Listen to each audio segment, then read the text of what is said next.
Welcome to Cheery Conversations, where we all overcome our uncertainties and juicy topics one conversation at a time. Each week we sit down with author, speaker, and pastor Sonny Hennessy and a special guest. And this week our special guest is our friend Candice Ford. So I want to tell you a little bit about Candice, because Candice is amazing. All our guests are amazing, but we just know Candice a little bit more. Yeah. Candice worked as a teacher in preschool. Well, you were like in charge of it, right? Ran it. Yeah, for 9 years in California before moving to Wisconsin with her husband, DJ, Pastor DJ. Some of you know him. They moved to Wisconsin to be part of Life Church here. And then they also were part of pastoring our Fox Valley Church, where Candice was the kids director for that pocket. And now Pastor DJ and Candice are moving to San Diego to pastor a Life Church in San Diego. So, I mean, exciting for them.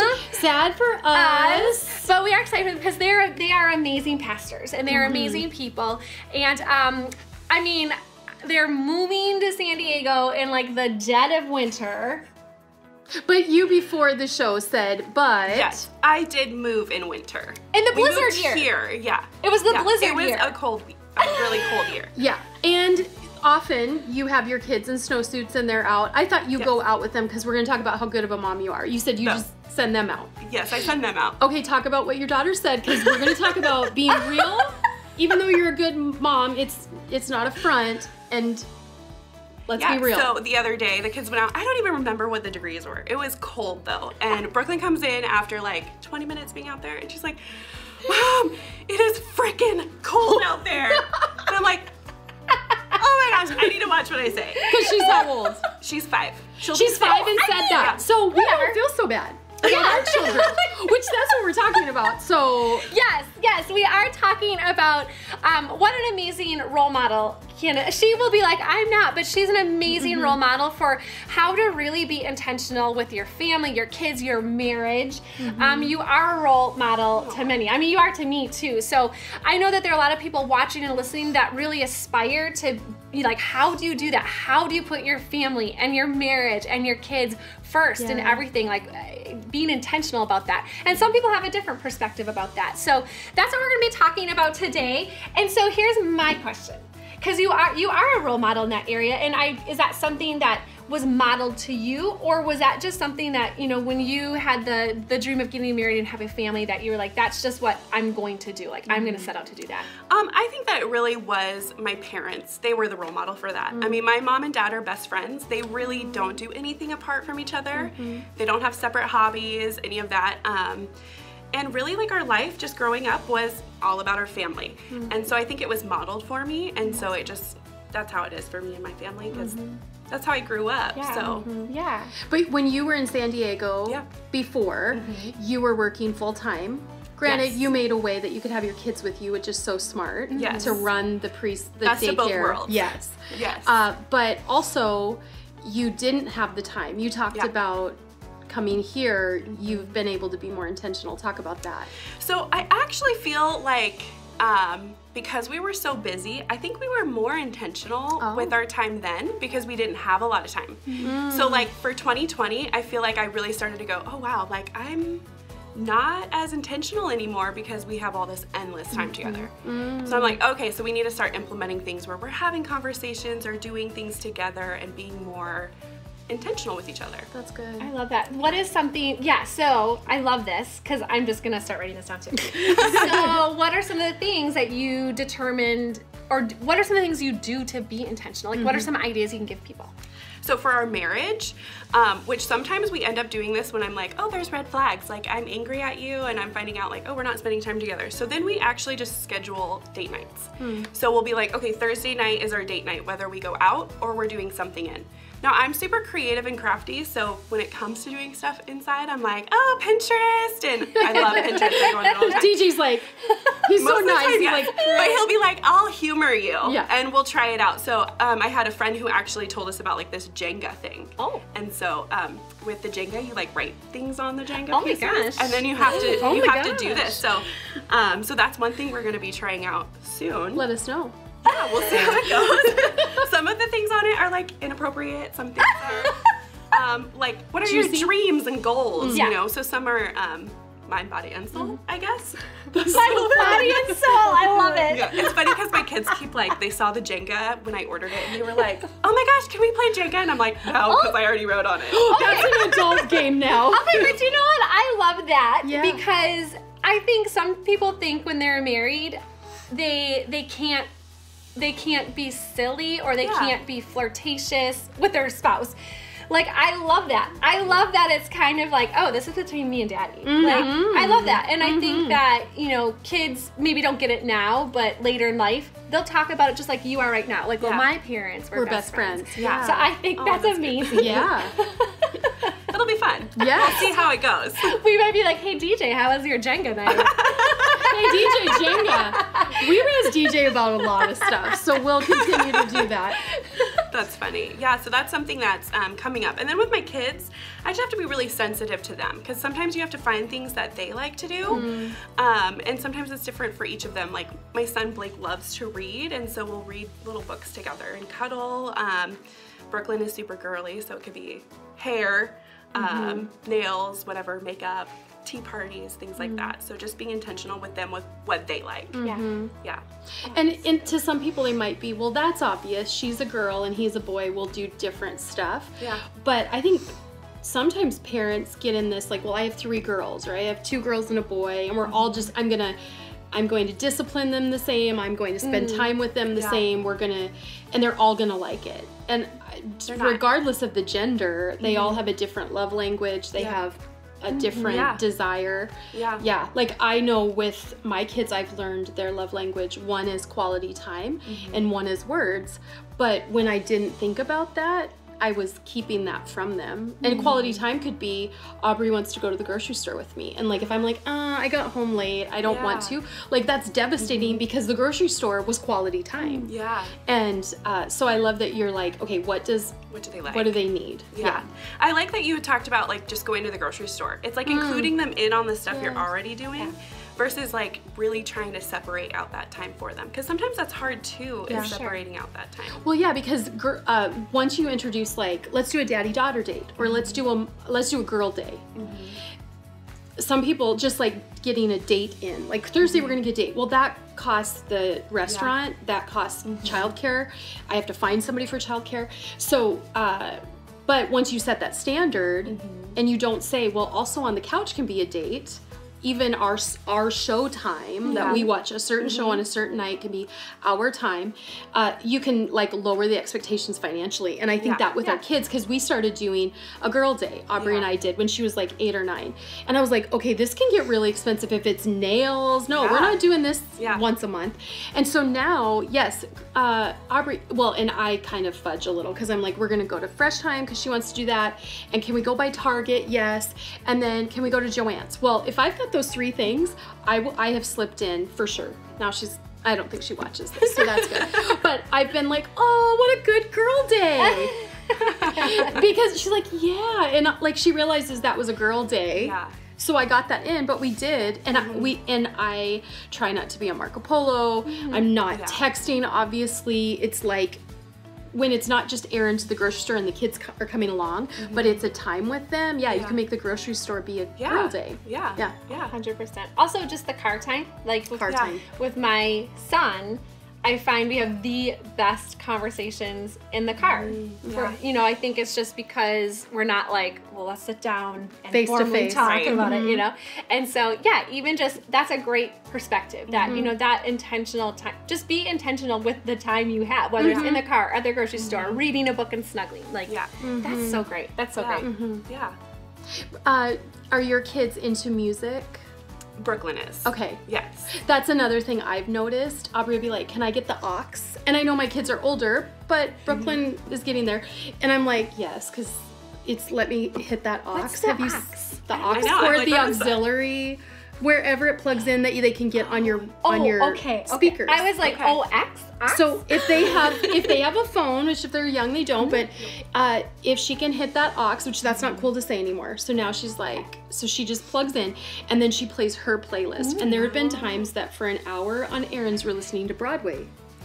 And before that it was Disney, and that was like, that made her feel like we were friends. She didn't have to go hang out with 3 girls to like drive around and be listening to music, because we can do that together. So that's been something recently. That's a good idea. So talk more about intentional things, because you said earlier that Instagram, you're like, well, that's what we show you are. We are really, really intentional. Go like that. Yeah, but we know you enough to know it's not a fake, a fraud. You're just posing that. Where does that come from? And you know, there's just that desire. I know you said your parents, but talk about where that comes from, maybe on the Jesus side of things and your lifestyle. I think, trying to think here. So my kids, when they were little, I kind of feel like you almost feel like they're a part of you. So you feel like you could just boss them around and tell them what to do. And it wasn't until I started thinking about like, okay, we're actually raising adults. And do I want to raise adults who need to be in therapy for everything? Or do I want to raise adults who are Jesus loving and can seek out Jesus for things? I mean, that's my prayer for them all the time, that if they do anything, they love Jesus. But really it was changing that perspective of like, okay, they're not me. They're humans too. They're not they're not a part of me anymore.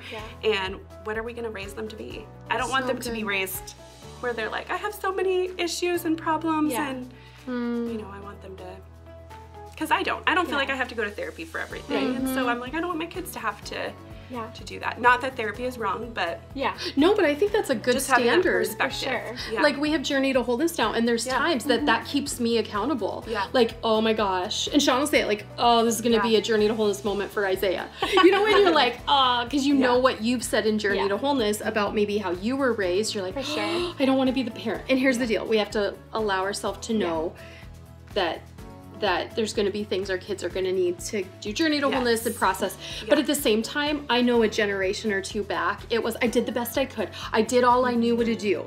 Or I was abused, you know, sexually or physically by my parents, so at least I didn't abuse my kids. And I'm like, where did that become the standard? And I love that you said, if my kids get anything, it's that they love Jesus.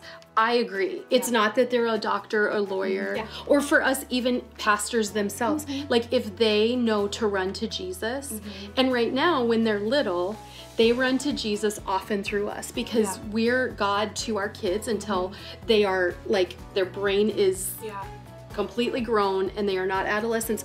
We're the voice of God. And some people, the very reason their children grow up to hate God is because, like you said, it's just yelling and just writing their case and not allowing them to grow up to be humans and adults themselves. And then we wonder why our kids would hate God. Well, we were the voice of God and we seemed like tyrants. I just shared a meme the other day, and it was 4 cartoon boxes, and it was a kid waking up. And it was the parent over them yelling. And then it was a kid eating breakfast, and it was the parent yelling. It was a kid, it said playtime, and the parent over them yelling. And then at nighttime, over them yelling. And I can't remember what it said underneath, but it was basically like, is this just your child's day? They get yelled at to wake up. They get yelled at about homework, about playtime, and about quit playing video games. And then as they go to bed, they get yelled at again. Like, no wonder there's some kids that grow up and they're like, the minute I hit 18, I'm out. And that's another hope I have, is that my kids are like, I mean, Sean and I would love for them to live with us till they're 30 and then get married at 30, you know, but that they're not like, I want to get out of the state. I want to get as far away from my parents as I can. I'm like, that meme is kind of convicting though. Because I'm like, hearing you talk about that, I'm like, there have been mornings when we're trying to rush out the door for school and we're like yelling at our kids. And then in the car, they're like crying, I don't want to go to school. It's like, well, you were just yelled at all morning. Of course you don't. So I think there's times like we are going to fail. For sure. We are going to yell at our kids, but we don't just give up and go, I'm doing the best I can. No, that's not enough. I forget who said this, but I've always thought about it kind of the same long lines you are, that, you know, I want to raise my kids to be adults that I would want to hang out with. Because that's the goal, right? That when they're adults and have their own lives, they still want to hang out with us. And so that's just something I think of too. Now, I do think there's that fine line of, then there's also the other spectrum where parents maybe are just their kids' friends. Like, here's a bunch of alcohol. Yeah. And that's not good either. Like, do you know that's a real thing? It is. Well, especially in Wisconsin. It's a real thing. But there is do not buy alcohol and have parties at your house. No. But to them, they're doing a better job than they let their kids go to the party knowing they're going to drink, and they're fine with their kids drinking. At least they're under our roof. But then they're getting drunk too. There's a deeper issue there, though. But, anyway. But there is that balance, right? Yeah. And so I think as parents, we can beat ourselves up a lot. And I just think that when your motivation is that your kids love Jesus, God honors that. Yes. You know, there are going to be mornings or days where it is like a yell fest. Like it's just human nature. That's what happens. But it doesn't mean you failed at all as a parent. But we can use that as an opportunity too of like going and asking for 100%. Forgiveness. Yes. Just like, I think you said it, where you talk about being famous in your own home. You want to be famous in your own home. That's how I want to be the best version of Jesus in my own home versus for other people. For sure. Yeah. Because if you're a fraud in your own home, your kids watch you with other people smiling and cheery. And then you're at home and they're like, I will never be like you. And you're a fraud. Like, I would hate for my kids to think I'm a fraud. Because Jesus isn't a fraud. Right. So if I want them to love Jesus, I have to act like Jesus. And would Jesus get angry? Yes, he did. But he was very selective. He didn't walk around mad all the time to everybody.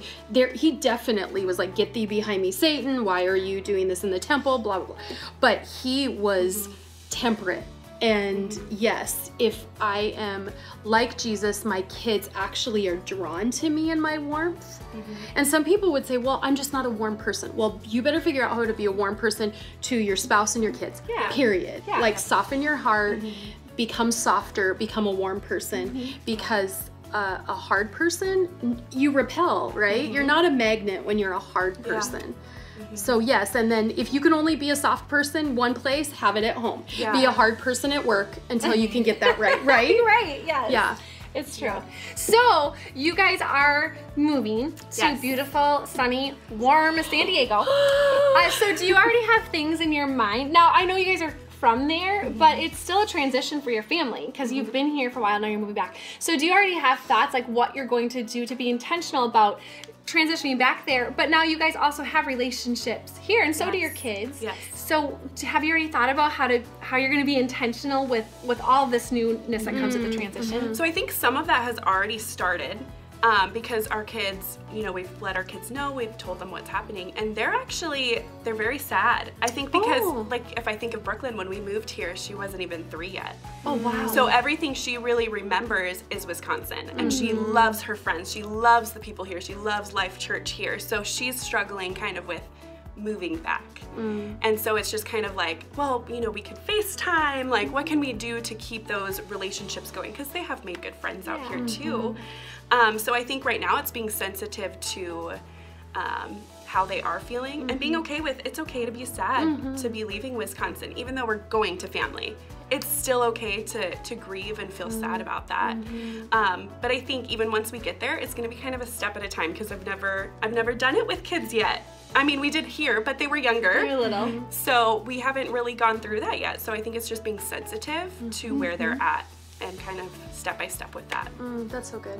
And you know that moving equates in the grief scale to loss, to death, so moving is a big thing. Even they say moving from one house to another, not even across country.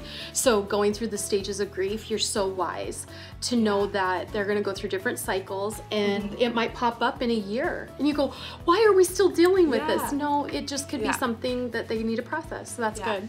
And we want to come back and visit. Oh, for sure. And we want to come visit you. Oh my gosh. The staff will be like, do we need to go video anything out there? Do we need to do anything out there? San Diego, amazing. And you're going to be a part of the kids. You're a face on the kids show, the kids service. And you're going to continue to be that.